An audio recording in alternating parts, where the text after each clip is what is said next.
Master minds commerce చదవాలనుకునే 10th inter విద్యార్థుల తొలి ఎంపిక. రైట్, వైఎస్ఆర్సీపీ నిరసనలకు సంబంధించి మరిన్ని అప్డేట్స్ మా కరెస్పాండెంట్ రవీందర్ అడిగి తెలుసుకుందాం. రవీందర్, చెప్పండి, గత 2 ఏళ్ల కాలంలో వైఎస్ఆర్సీపీ పోరుబాటలు నిత్యకృత్యం అయిపోతున్న పరిస్థితి మనం చూస్తున్నాం.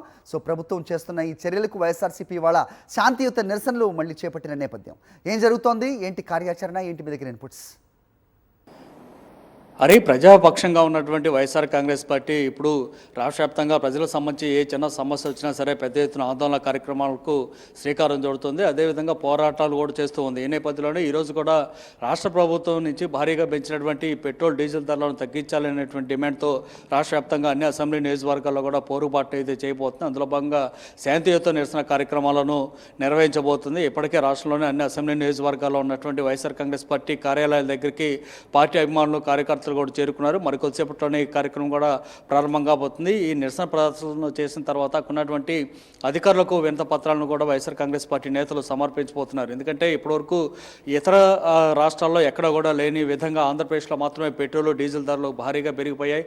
కేంద్ర ప్రభుత్వం గతంలో పెట్రోల్ డీజిల్ ధరలను పెంచినప్పటికీ ఆ ఎఫెక్ట్ ఆంధ్రప్రదేశ్లో మరింత ఎక్కువగా ఉండడానికి కారణం ఆంధ్రప్రదేశ్లో స్టేట్ ట్యాక్స్ చాలా ఎక్కువగా ఉన్నటువంటి కారణమే. ప్రతి 100 రూపాయలకి 28 రూపాయలు కేవలం స్టేట్ ట్యాక్స్ రూపంలో వసూలు చేసినటువంటి పరిస్థితుల నేపథ్యంలో దీన్ని తగ్గించాలంటూ వైఎస్ఆర్ కాంగ్రెస్ పార్టీ నిరసన కార్యక్రమాన్ని చేపట్టింది. వాస్తవానికి 28 రూపాయల్లో సగం తగ్గిస్తానంటూ గతంలోనే నారా లోకేష్ ప్రకటన చేశారు. తన యోగాల పాదయాత్రతో పాటు అనేక పెట్రోల్ బంకుల దగ్గరికి వెళ్ళి సెల్ఫీలు తీసుకొని మరి ఆయన సెల్ఫీ ఛాలెంజ్ పేరుతో కూడా ఫోటోలను సోషల్ మీడియాలో షేర్ చేశారు. అట్లాగే చంద్రబాబు ఆటో డ్రైవర్ల దగ్గరికి వెళ్ళి మీరు చాలా బతకలేకపోతున్నారు, ఖచ్చితంగా పెట్రోల్ డీజిల్ ధరలను తగ్గిస్తానంటూ అప్పట్లో హామీ ఇచ్చారు. మేనిఫెస్టోలో కూడా ఇదే అంశాన్ని పెట్టారు. కానీ ఇప్పటివరకు అధికారంలోకి వచ్చి 2 సంవత్సరాలైనా సరే దాన్ని తగ్గించినటువంటి పరిస్థితి ఒకవైపు అయితే, మరోవైపు అదనంగా పెంచారు. ఇప్పటికే పెట్రోల్ ధర 113 రూపాయలు దాటిపోయింది, డీజిల్ ధర 101 రూపాయలు దాటిపోయినటువంటి పరిస్థితి. ఈ నేపథ్యంలోనే రవాణా రంగం మీద కూడా ఎఫెక్ట్ తీవ్రంగా కనిపిస్తున్నటువంటి పరిస్థితి నేపథ్యంలో రాష్ట్ర వ్యాప్తంగా నిత్యావసర వస్తువుల ధరలు, ఆహార పదార్థాల ధరలు కూడా పెరిగిపోయాయి. దీంతో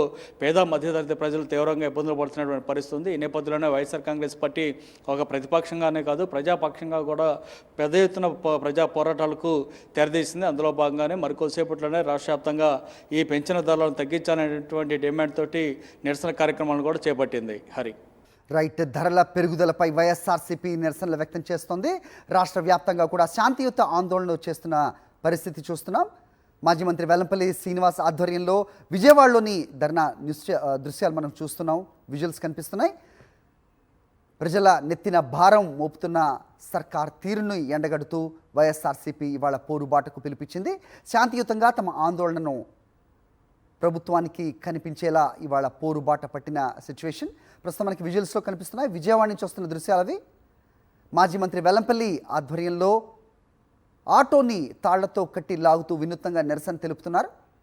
నిజంగా పెట్రోల్, డీజిల్, సిఎన్జి కొనే పరిస్థితి లేదంటూ తద్వారా వాళ్ళు తెలియజెప్పే ప్రయత్నం చేస్తూ ఉన్నారు. మొత్తం దేశంలోకెల్లా అత్యధిక ధరలు ఆంధ్రప్రదేశ్లోనే ఉండటం, మరి దీన్ని ఏ రకంగా చూడాలి, ఇది ప్రభుత్వ వైఫల్యం కాదా అంటూ వైఎస్ఆర్సీపీ ప్రశ్నిస్తోంది. నిజానికి గత 2 సంవత్సరాల్లో వైఎస్ఆర్సీపీ పోరుబాటలు చేపడుతూనే ఉన్న పరిస్థితి. ప్రస్తుతం కర్నూలు నుంచి వస్తున్న దృశ్యాలు కూడా మనం స్క్రీన్ మీద చూస్తున్నాం. కాట్సాని ఆయన కూడా ఇదే తరహా నిరసన చేపడుతున్నారు. పెద్ద పెద్ద వెహికల్స్కు తాళ్లు కట్టి మరి లాగుతూ డీజిల్, పెట్రోల్, సిఎన్జి దొరికే పరిస్థితి కల్పించాలంటూ ఎన్నికలకు ముందు ఇచ్చిన హామీలను గుర్తు చేసే ప్రయత్నం చేస్తున్నారు ప్రభుత్వానికి. పెట్రోల్, డీజిల్ ధరలు పెరుగుదలకు నిరసనగా వైఎస్ఆర్సీపీ చేపడుతున్న పోరుబాట తాలూకు దృశ్యాలు మనకు కనిపిస్తున్నాయి. వరుసగా బాదుడు వద్దు అనే బ్యానర్లు పెంచిన పెట్రోల్, డీజిల్ ధరలను తగ్గించాలంటూ కూడా వైఎస్ఆర్సీపీ పోరుబాట పట్టింది. చూస్తున్నాం మనం. అటు విజయవాడ, ఇటు కర్నూలు, అలాగే రాష్ట్రంలోని అన్ని ప్రాంతాల నుంచి కూడా ఇదే తరహా ఆందోళనలు చేపట్టనుంది వైఎస్ఆర్సీపీ. పెరిగిన ధరను వెంటనే తగ్గించాలని, భారతదేశంలో ఏ రాష్ట్రంలో కూడా లేని ధరలు ఇక్కడే ఎందుకు, మరి ఇది ప్రభుత్వ వైఫల్యం కాదా అంటూ వైఎస్ఆర్సీపీ ప్రజల తరపున ప్రశ్నిస్తోంది. ఇతర రాష్ట్రాల కంటే ఏపీలోనే పెట్రోల్, డీజిల్ ధరలు అధికంగా ఉండటాన్ని నిజంగా గర్హిస్తున్న సిచ్యువేషన్.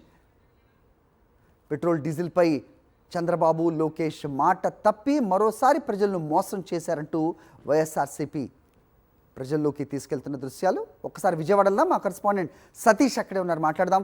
సతీష్, చెప్పండి. క్షమించాలి, అశోక్తో మాట్లాడదాం. అశోక్, చెప్పండి. సో ఎట్ అగైన్, సో 2 సంవత్సరాల నుంచి మనం చూస్తున్నాం, అది మిర్చి రైతుల వెతలవచ్చు, మామిడి రైతుల ఆవేదన అవ్వచ్చు, ఉల్లి టొమాటో రైతుల బాధలు అవ్వచ్చు. ఇలాగా ప్రతిసారి కూడా వైఎస్ఆర్సీపీ రోడ్డుపైకి వచ్చి ప్రజల తరపున పోరాటాలు చేస్తే తప్ప ప్రభుత్వానికి వినిపించని సిచ్యువేషన్ మనకు కనిపిస్తోంది. ప్రస్తుతం పెట్రోల్ డీజిల్ ధరలకై శాంతియుత ఆందోళనకు పిలిపించిన నేపథ్యం ఏంటి? మీ దగ్గర ఇన్పుట్స్ ఏంటి? ఇక్కడ సిచ్యువేషన్ నియోజకవర్గానికి సంబంధించిన ఎంఆర్ఓ కార్యాలయం వద్ద ఉన్నాము. మాజీ మంత్రి వెల్లంపల్లి శ్రీనివాస్ ఆధ్వర్యంలో పెద్ద ఎత్తున డీజిల్ పెట్రోల్ ధరలను వ్యతిరేకిస్తూ నిరసన చేస్తున్నారు. వినూత్న రీతిలో ఆటోకు తాడు కట్టి నిరసన చేస్తున్న పరిస్థితి కనిపిస్తుంది. మనతో పాటు వెల్లంపల్లి శ్రీనివాసరావు ఉన్నారు, ఆయనతో మాట్లాడే ప్రయత్నం చేద్దాం. అంటే కూటమి ప్రభుత్వం వచ్చే ముందు పెట్రోల్ డీజిల్ ధరలు తగ్గిస్తాం, జగన్మోహన్ రెడ్డి పెంచేశాడు కాబట్టి మేము తగ్గిస్తామని చెప్పేసి చెప్పారు. కానీ ఈ రోజు చూస్తే కనుక పెట్రోల్ డీజిల్ రేట్లు అమాంతం పెరిగిపోయి ప్రజలు చాలా ఇబ్బందులు పడుతున్నారు.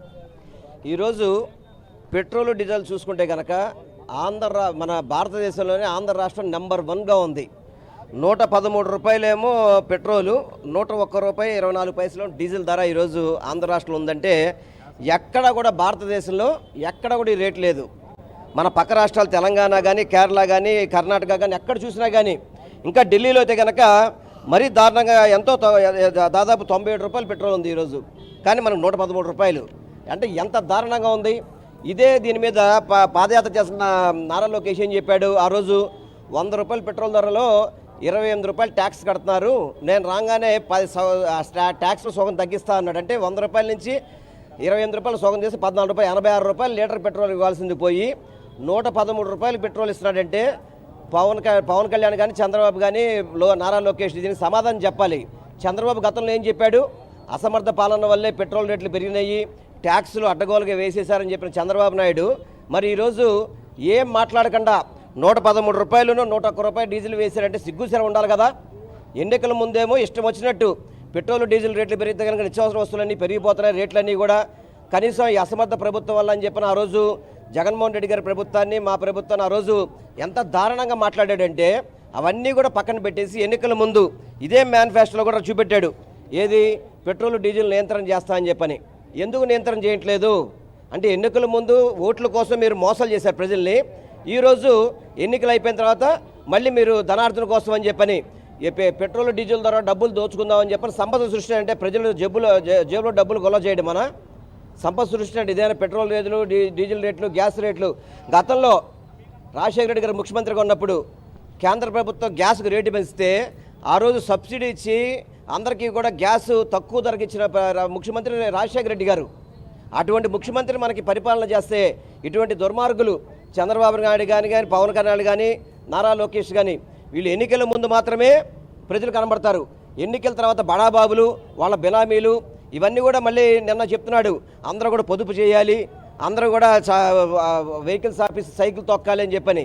అంటే మాటలేవో ప్రజలు చెప్తాడు, వీళ్ళు మాత్రం స్పెషల్ ఫ్లైట్లో తిరుగుతుంటారు, క్యాన్వేలెస్ తిరుగుతుంటారు. జనాభాతో విపరీతంగా చిన్న చిన్న కార్యక్రమాలు కూడా వేల మంది, లక్షల మందితో కార్యక్రమాలు చేస్తుంటారు. వీటన్నిటికీ పొదుపు చేయాల్సిన పని లేదా? అదేవిధంగా ఒక నెలలో ప్రతి నెల కూడా పెన్షన్ ఇవ్వడానికి ₹1 కోట్ల ఖర్చు పెడుతున్నాడు. పెన్షన్ అనేది రొటీన్ వర్క్, ఎప్పుడు కూడా జరిగే పెన్షన్ కార్యక్రమాన్ని కూడా షో చేస్తూ ప్రజల జేబులోంచి కట్టే పన్నుల్ని దోచుకుంటూ వీళ్ళందరూ కూడా చేస్తున్న ఈ తప్పుణ్ణి ఆపాలి. పెట్రోల్ డీజిల్ రేట్లు తగ్గించాలి. తగ్గించేంత వరకు కూడా వైఎస్ఆర్ కాంగ్రెస్ పార్టీ పోరాటం చేస్తుంది. పేద ప్రజలకి, మధ్యతరగతి ప్రజలకి అందరికీ కూడా ఈ వైఎస్ఆర్ కాంగ్రెస్ పార్టీ అండగా ఉంటుందని తెలియపరచుకుంటూ ఇమీడియట్గా డీజిల్ రేట్లు మీరు అన్న ప్రకారం, మీరు చెప్పిన మాట ప్రకారం తగ్గించాలని చెప్పి మేము డిమాండ్ చేస్తున్నాం.